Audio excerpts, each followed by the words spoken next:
नचिकेता ने यमराज से प्रश्न किया था। कई बार आप लोग सोचते होंगे कि हमारे मरने के बाद क्या होता है, हमारी मृत्यु के बाद क्या होता है। आइए मैं वो समझाता हूं। जब हम आत्मा निकलती है तो हमारी ये आत्मा निकल के कहां जाती है, बताइए किस में मिलती है? बोलो, जोर से बोलो। हमारी आत्मा इस शरीर से निकलती है और सूक्ष्म शरीर में जाकर मिल जाती है। किस शरीर में? सूक्ष्म शरीर कौन सा है? जो स्वप्न का दृष्टा है। सूक्ष्म शरीर क्या है? स्वप्न का। इस आत्मा, ये आत्मा निकलेगी और हमारे सूक्ष्म शरीर में मिल जाएगी। अब ये दो हो गए, सूक्ष्म शरीर और आत्मा। ये दोनों, जैसे हम दो हैं पर एक दिख रहे हैं, ऐसे ये दोनों जाते हैं भगवान के पास। जब हम मरते हैं तो हम सीधा भगवान के पास जाते हैं। भगवान वहां हमें पानी पिलाते हैं, बिठाते हैं बढ़िया सिंहासन पे और बड़े प्रेम से पूछते हैं कैसी रही यात्रा 25, 50, 100 साल की। आप बोलते हैं मजे में थे, बढ़िया यात्रा थी। भगवान बोले आ गए, आप बैठो। अपने हाथ से भगवान पानी पिलाते हैं, प्यार करते हैं, आपको गले लगाते हैं, आपका दर्द हालचाल पूछते हैं। उसके बाद भगवान, वहां एक बहुत बड़ी टीवी लगी है, जैसे यहां पे लगी ना स्क्रीन बड़ी बड़ी, ऐसे वहां पे एक टीवी लगी है। फिर भगवान क्या करते हैं? आपकी मेमोरी कार्ड। कौन सी मेमोरी कार्ड? जो आपने पाप और पुण्य किए हैं, मन, आपकी मेमोरी कार्ड भगवान टीवी पे लगा देते हैं। और आपने जन्म से लेके अभी तक जो जो किया है, अच्छा बुरा पाप पुण्य, वो सब टीवी पे दिखने लगता है। फिर भगवान आपके संग बैठ करके वो पिक्चर देखते हैं, आपके जो भी है। आपने भगवान देख, अच्छा देख देख देख तू कितना झूठ बोल रहा है, देख। भगवान आपको टोकते, देख देख तू झूठ बोल रहा, तुझे ये करने के लिए भेजा था। देख तू किसी का गला दबा रहा, तुझे ये करने के लिए भेजा है। देख तू किसी को थप्पड़ मार रहा गाल पे, तुझे ये करने के लिए भेजा। देख देख देख देख तू ठग रहा है किसी को, देख ये करने के लिए भेजा। पूरा दिखता वहां, पूरा क्लियर। भगवान समझाते हैं। उसके बाद यमराज जी कागज कलम लेके खड़े रहते हैं, पूरा हिसाब करते हैं। भगवान बोले इनका हिसाब कितना हुआ? तो यमराज जी पूरा जोड़ के बताते हैं, इनके 5 किलो पाप हो गए और 100 ग्राम पुण्य है। 5 किलो बोलो, 5 किलो क्या और 100 ग्राम। अब भगवान पूछते हैं भैया तू बता, तुझे पहले पाप का फल भोगा दूं कि पुण्य का फल भोगा दूं? बोलता है, अब ये कहे क्या, खुद तो किया है, देख तो रहा है, पूरा याद आ जाता है जीवात्मा को, ये सब किया हूं मैं। जैसे ही आप कहते हैं कि प्रभु मुझे पहले पाप भोगा दो, भगवान कहते हैं तू पहले पाप भोगना चाहता है? हाँ, ज्यादा पाप है ना, पहले पाप। जैसे ही पाप का नाम लेता है तो इस मृत्यु लोक में नाली का कीड़ा बन के आ जाता है, चमगादड़ बन के आ जाता है, सुअर बन के आ जाता है, कौआ बन के आ जाता है, बिल्ली बन के आ जाता है, कुत्ता बन के आ जाता है। ये सारी जो 84 लाख योनियां है ना, ये हमारे पाप का फल है। तुम्हें नाली का कीड़ा बनना पड़ेगा यदि पाप किया है तो, और वही है तुम्हारे पाप का प्रायश्चित।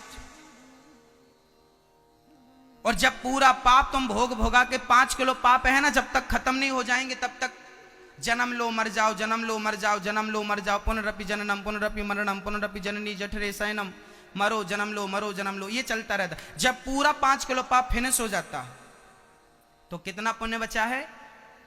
100 ग्राम। फिर भगवान के पास गए, प्रभु क्या आज्ञा है? भगवान बोले 100 ग्राम पुण्य है, अब एक काम करो, जाओ तुम। अब बढ़िया भगवान ने जयपुर में बढ़िया आप लोगों को भेज दिया, जाओ 100 ग्राम पुण्य लेकर के। आज जितनी माए बहन आप लोग यहाँ बैठे हो ना, सब 100 ग्राम पुण्य लेके आए हो, इसलिए बढ़िया दाल रोटी सब्जी खा रहे हो, मौज से पनीर भी खा रहे हो और मौज कर रहे हो, बढ़िया पहन रहे हो, बढ़िया नोट गिन रहे हो।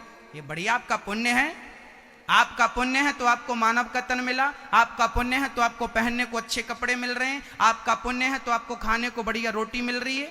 जयपुर में और लोग भी रहते हैं जिनको खाने की रोटी नसीब नहीं हो रही है, पहनने को कपड़े नसीब नहीं हो रहे हैं, रहने को मकान नसीब नहीं हो रहा। आपका 100 ग्राम पुण्य था इसलिए सब कुछ मिल रहा है, उन बेचारों का 10 ही ग्राम पुण्य था इसलिए फुटपाथ पे पड़े रहते हैं।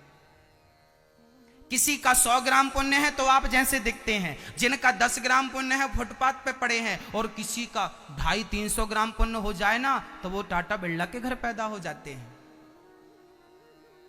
सोने के झूले में झूलते हैं, सोने की चम्मच में दूध पीते हैं।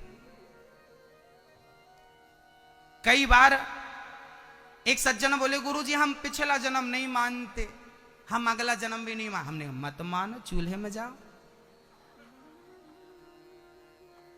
आपके मानने और ना मानने से होता क्या है भाई? मत मानिए ना, ये बात सच है, मैं इसका सबूत दे रहा हूं। यदि आप कहते हैं कि मैं पाप और पुण्य नहीं मानता, ठीक है, 2 मिनट के लिए मैं आपके संग सहमत हूं, परंतु ये बताइए, एक ही दिन में 2 बच्चे पैदा होते हैं, एक ही दिन में एक ही मुहूर्त में 2 बच्चे पैदा होते हैं।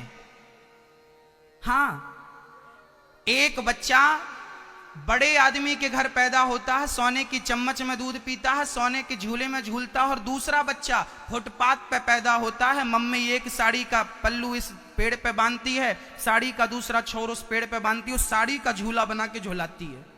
अब बताइए, एक ही टाइम पे 2 बच्चे पैदा हुए, उन बच्चों ने जन्म लेते ही कौन सा पाप कर लिया जो फुटपाथ पे पैदा हुआ, और दूसरे बच्चे ने कौन सा पुण्य कर लिया जो अमीर के घर पैदा हो गया? आप बताइए। एक ही समय पर 2 बच्चे पैदा होते हैं, एक अमीर के घर, वो पैदा होते ही अमीर बन जाता है, राजकुमार बन जाता है, और एक गरीब के घर पैदा होता है तो बदनसीब हो जाता है। ये बदनसीब है, सोने की इसे झूला भी लोहे का नसीब नहीं हुआ। अब बताइए ये क्या है? ये पिछले जन्म का तुम्हारा पुण्य था। यदि 100 ग्राम पुण्य था तो बढ़िया जीवन मिलेगा, पुण्य थोड़ा कम था, थोड़ा हल्का वाला मिलेगा। भाई मार्केट में हर प्रकार की चीज मिलती है, आपका तो बजट बताओ, आपका बजट क्या है? 5,000 की भी टीवी मिलती है, 25,000 की भी टीवी मिलती है, 50,000 की भी मिलती है, लाख रुपए की मिलती है, आपका बजट बताओ।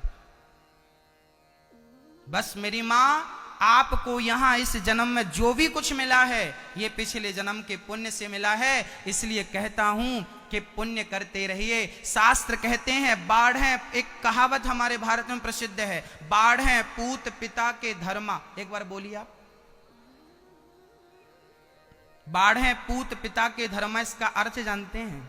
इसका अर्थ होता है कि बाढ़ है पूत मतलब बेटा जो तरक्की करता है ना, पिता के धर्म से करता है। यदि माँ बाप धर्मात्मा होते हैं तो उनके आशीर्वाद से, उनके धर्म के प्रभाव से बच्चे अपने आप तरक्की कर जाते हैं, अपने आप तरक्की करते हैं। तो आज आप जितने लोग तरक्की कर रहे हैं ये आपके माँ बाप का आशीर्वाद है। और आज आप अच्छा कर्म करेंगे, पुण्य करेंगे तो आपके बच्चे तरक्की करेंगे, बढ़ेंगे। इसलिए आपका किया हुआ पुण्य, आपका किया हुआ पाप ही आपको भोगना पड़ेगा। कई लोग कहते हैं भाग्य में होगा तो मिलेगा, भाग्य में होगा तो मिलेगा। अरे भाई साहब, भाग्य क्या होता है? भाग्य को हम स्वयं बनाते हैं। कई लोग बोलते हैं किस्मत में होगा मिलेगा, किस्मत। अरे भाई समझिए, किस्मत चीज क्या है, ये भाग्य चीज क्या है, इसको समझिए तो, खोपड़ी में डालिए इसको। पहले क्या होता है कि जब हम वसीयतनामा तैयार करते हैं तो क्या होता है, वहां पर ना एक टाइप करने वाला होता। आजकल तो, पहले के जमाने में मशीन होती थी, खट खट खट खट टाइप करना पड़ता था। वहां पे आपके 100 रुपए के स्टाम्प पे आपको बोलना पड़ता था, साहब ये लिख दो, फलानी जमीन, फलाना प्लॉट, फलाने बेटे के नाम। वो लिखता जा, आप जो बोलेंगे वो लिख देगा। ऐसा तो नहीं कि अपने मन से लिख देगा, जो आप बोलेंगे वो लिखेगा। ऐसे ही जो आपने पुण्य किया है, जो आपने पाप किया है, पुण्य का फल सुख, पाप का फल दुख, 50 रुपए के स्टाम्प में परमात्मा लिख के दे देता है। वही तुम्हारी किस्मत होती है, जो तुमने किया है वही तुम्हें मिलेगा। को न काहू को सुख दुख कर दाता, और निज कृत कर्म भोग सब भ्राता। राजा रहुगण ने भरत जी को ज्ञान दिया। राजा रहुगण चरणों में गिर पड़े, महाराज मैं कितने अज्ञान में जी रहा था, आज अज्ञान का अंधकार समाप्त कर दिया और मुझे नई किरण दिखा दी, नई रोशनी दिखा दी। बोलिए भक्त वत्सल भगवान की। जितना हमने बताया किस किस को समझ में आ गया? हाँ, हमें भोगना क्या पड़ेगा? हमारे अपने ही कर्मों का